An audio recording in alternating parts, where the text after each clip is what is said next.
Hey everybody, part 2 in the tuning series. Tonight is bare shaft tuning. If you haven't caught the first one, that was paper tuning, and we did that with a bare shaft. Check that out if you haven't seen it already. Get yourself brought up to speed. I'm taking you through my tuning process with my hunting bow this year, shooting the Mathews Vertex. What we've done thus far, just to recap, put a set of high octane gas custom strings on there, timed the cams, then I went ahead and paper tuned with a bare shaft until I got a bullet hole. That's my starting point. Then I go through my dozen arrows and I rotate nocks. What I'm doing there is dynamic spine testing. I'm finding the position of the arrow, the preferred position of the arrow out of the bow, so that it gives me that bullet hole all the way through my dozen. Once I do that, I indicate the arrow like I did with that one there, and then I fletch my cock feather on that line so that the arrow is oriented the same way with fletchings that it was bare when I was putting it through paper. So anyway, what we're going to do is bare shaft tune. I used to French tune and then walk back tune.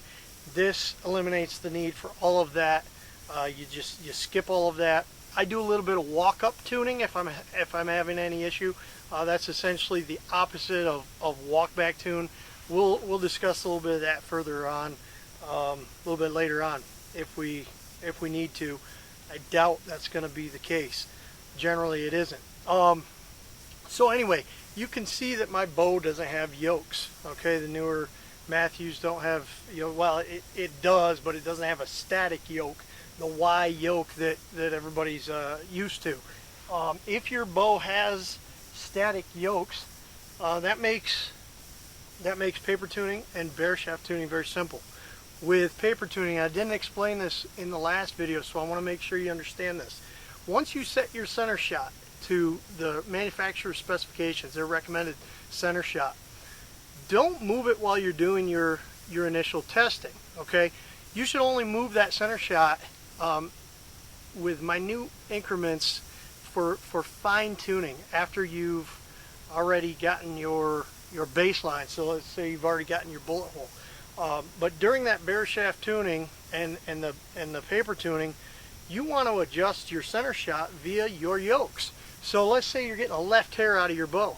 You're going to put twists in the left yoke, and what that essentially is going to do is induce a little cam lean, bringing your string to the right, which will put your power stroke down the center of the shaft more and eliminate that left kick coming out of the bow.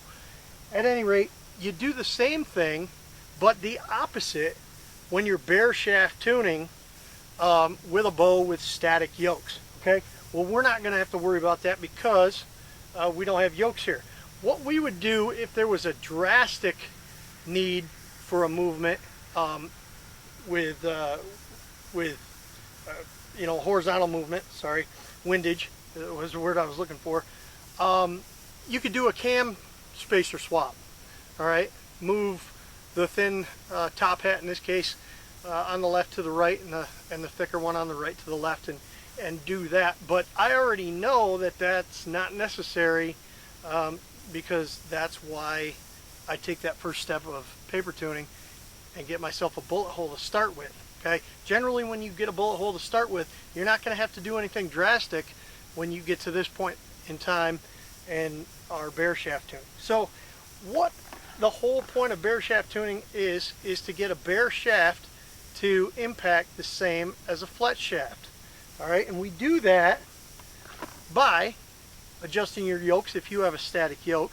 But if you don't, if you have a bow like this with a floating yoke system, a harness system, or a binary cam system, what you're going to do is you're going to move your rest in minute increments so that you move the bare shaft to the point of impact of the fletch shaft.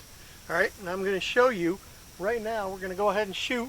So let me get ready. We'll come back on and I'll be shooting a bare shaft and a fletch shaft at 20 yards, and we'll see what needs to be done to this bow if anything, to take it to the next level. Stick with me. Okay, good morning. We're back. Last night I shot, and unfortunately the camera battery went dead. What I did find though was that my fletch shaft and my bear shaft hit exactly at the same point of impact, but we're going to do it again so it's on video so you can see my process. One of the other things I want to point out is you'll see that I am shooting with my lighted nock still. I continue that right from the paper tuning part of the process all the way up through, so that my arrows are exactly how I'm going to hunt with them. And once I get to the bear shaft tuning, obviously we're adding once I get to the broadhead tuning, sorry, we'll be adding the broadhead, so the arrow will be exactly how it'll be when I go out to hunt. So right now I'm going to go ahead and shoot. Now this isn't a bad thing that I'm repeating these shots, the bear shaft tuning process. You want to do it several times because it's tough to shoot a bear shaft and get a perfect shot. Your form has to be perfect. So any little flaw in your form, in your shooting release, will affect the flight of the arrow and will give you a false negative, if you will. The arrow won't go where the bow would normally shoot it under perfect circumstances. So you need to make sure that your form is spot on when you're shooting your bear shaft. Well, it should be with both arrows. Go back to my video about how to break a clean shot. Use that back tension. Have have those knuckles on your bow hand be at 45 degrees. A nice relaxed grip, and squeeze while you're aiming. Your focus is aiming. That shot should be a surprise to you. Go through all of that while you're doing this. Make sure your technique is proper. Okay? All right, without further ado, here is our fletch shaft shot.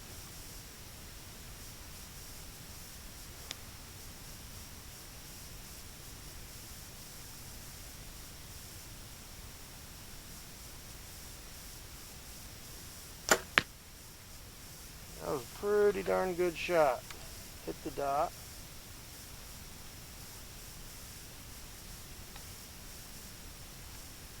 See if I can replicate last night's. And if so, we'll know that we're good at least at 20 yards. With bear shaft tuning, you can go out as far as you'd like. I typically do 20 or 30 yards, and that's good. If my arrows are hitting at the same point of impact at that range, then you know my bow's gonna shoot how I want it to.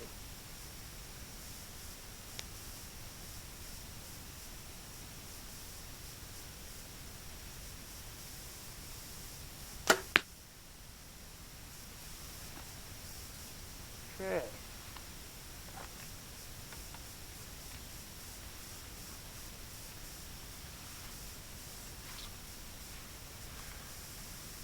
That one shot low. As you can see, that tells me a couple of things. That tells me that,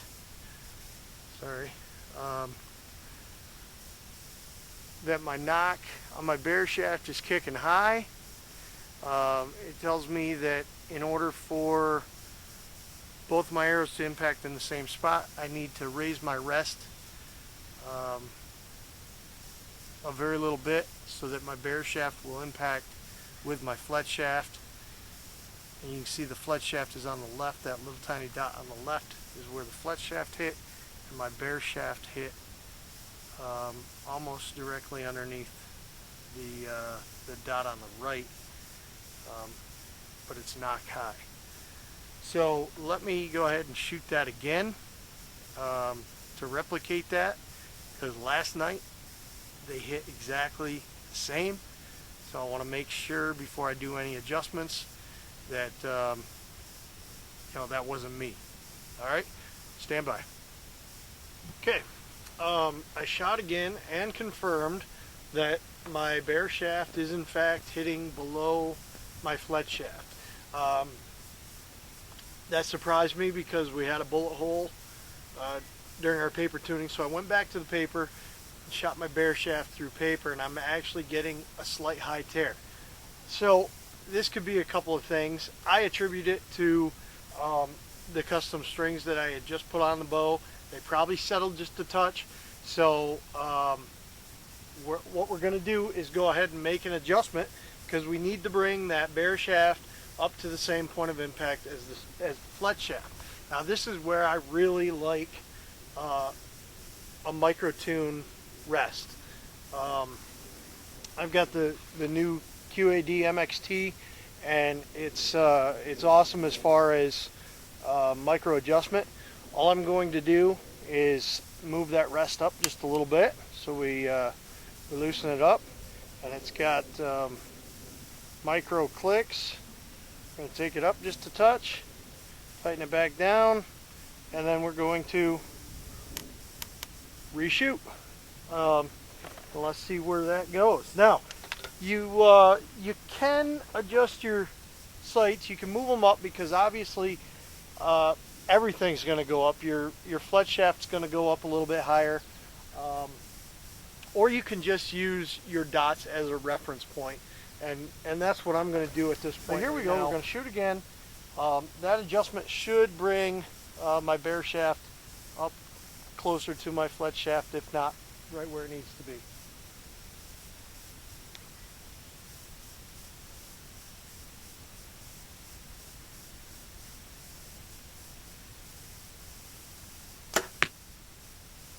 Okay, just above the dot, which we expected. Let's see if the bare shaft goes just above the dot.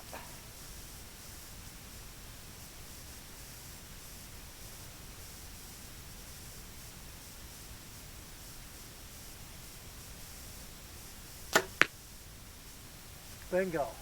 That's what we were looking for. Okay, check that out. I think pretty well set. Again, I'm going to shoot again to confirm everything, but that's looking like right where we want things. If you can see, both of them are just above the dot. Okay, all right, I'll shoot again and confirm and let you know what I find out. Stand by. Okay, I shot again, and the bare shaft was actually hitting slightly higher than the Fletch shaft. So I made another adjustment. I went down 3 clicks with my rest, shot again after adjusting the sights, because I wanted to get a little bit closer to the dots. And after a couple of times of shooting, I had 2 very consistent groups, if you will, with one arrow at the dot with a Fletch shaft, and one arrow that's a bare shaft at the other dot, and they were both very consistent in terms of the distance from the dots. I'll show you the last one. They're just a touch low from the dot, but they're equidistant from the dot. They're only about ½ inch from the center, and they were both right in the middle. So I feel real good with where that is, and I'm ready to screw on practice broadheads and let's see, and start broadhead tuning. So stick with me. As always, if you have any questions about any of the tuning that you've seen in this video, feel free to reach out. I'll be happy to help you out as best I can, and good luck with everything that you're doing with your tuning in preparation for this season.